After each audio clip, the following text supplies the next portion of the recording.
Alright, today is kind of a big day for the flex truck. It's back from sandblast. All it takes is one job, oh yeah. All it takes is one job, and everything is gonna be okay. Ooh, look at that. Some old lead. Interesting what you find in the old repairs. Little filler that I missed. The grill that we custom built to go around that intercooler. A little floor cover that I made. I call that the amphitheater style bead roll, where it has the ridges like an old round amphitheater. And the cab. So you can see with the cart that I made that you can just flip it up, and they were able to get underneath here and just get all this. Look how pretty that turned out too. I mean, do you know how nice it is to have this corner clean? Like, that's huge when you go in and working on it. This is the sand they're using. Looks like probably coal and walnut shells. That's what the brown is, the wood looking stuff. But yeah, even the inside of the roof, just awesome. This is all down at Elite Sandblasting and Powder Coating, formerly known as Sandblasting Solutions, but it's Elite Sandblasting and Powder Coating here in St. George, Utah. And so now I can get in here and clean up a few things. We have a little bit of rust to repair, so we'll do that. Especially easy with it turned up like that. And onward and upward, right? So been digging with this thing a little bit, getting it starting to get cleaned up, starting to get our seams done. I did the body work on the roof. It wasn't too bad. Usually I have to coat the whole thing because it's just been hammered from things being laid on it and stuff like that. This wasn't too bad. It looked like they laid a ladder up against it a couple of times, but not obviously a daily thing for this truck. It looked like it was just a couple of times. Same with our old fuel inlet there. Just cleaning up little things like the factory lines and stuff like that, which could really use some touch-up, gutters and stuff like that. But today I'm going to do the dents that we have in the back. You might be able to kind of see them there. Kind of see their shadows. I've gone around and kind of marked them out with X's. Some are O's for marking high spots. I'm going to show you how I use my nail gun, because there's no way to get to the inside of this piece. So I'm going to use a nail gun or stud gun that welds these little guys on there. These are becoming more available. I think you can probably get some cheap Chinese one that might work for you.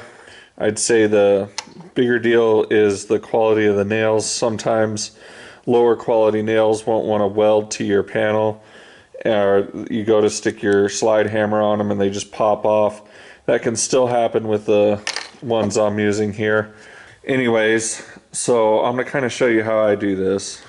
So we're going to take our stud gun here, and what you do with this bad boy is you slide your nail in kind of upside down of a normal nail. You find the low in your little BB sized dent here. Give it a weld. I like to let it cool for a second.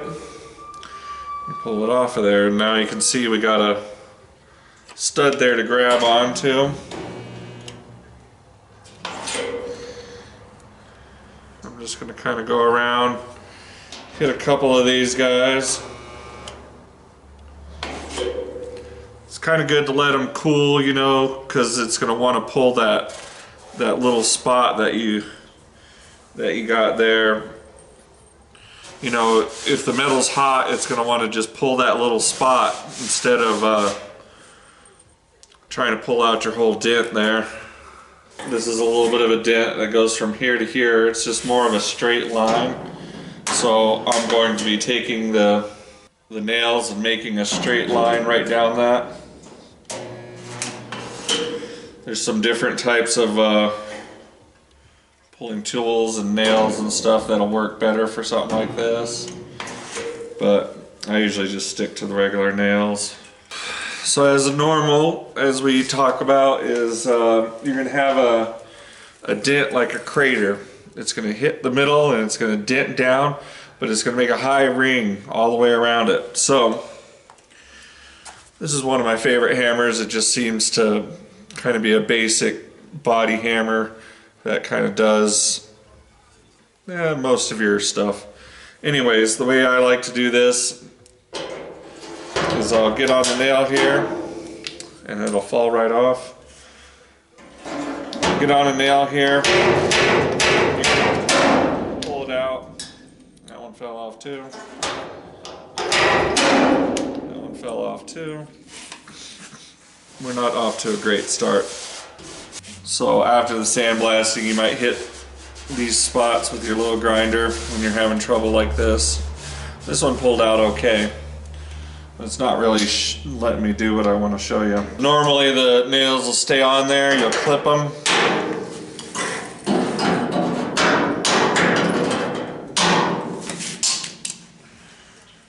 Take your little grinder and grind down the head. See, since we ground that, if it does any better this time.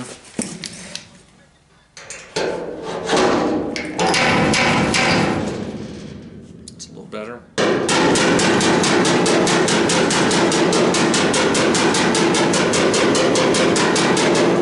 Got our high there. I don't think the snap-on gun was the best one. It's just kind of the one I ended up buying. It seems like there was better dent pullers out there than this one.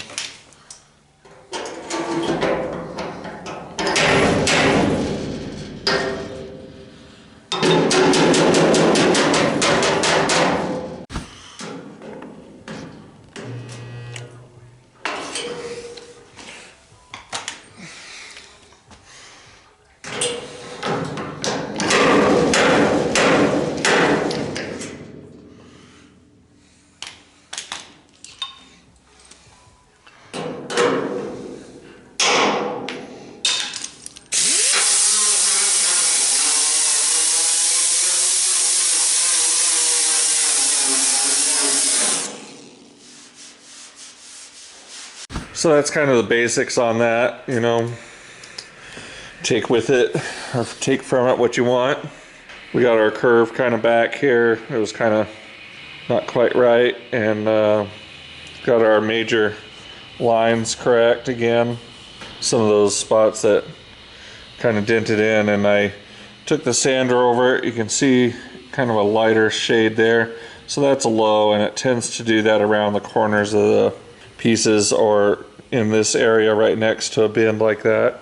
I'll mess with it a little bit more with the nail gun, and then start working it with a heavier filler like a Fiberall or Duraglass.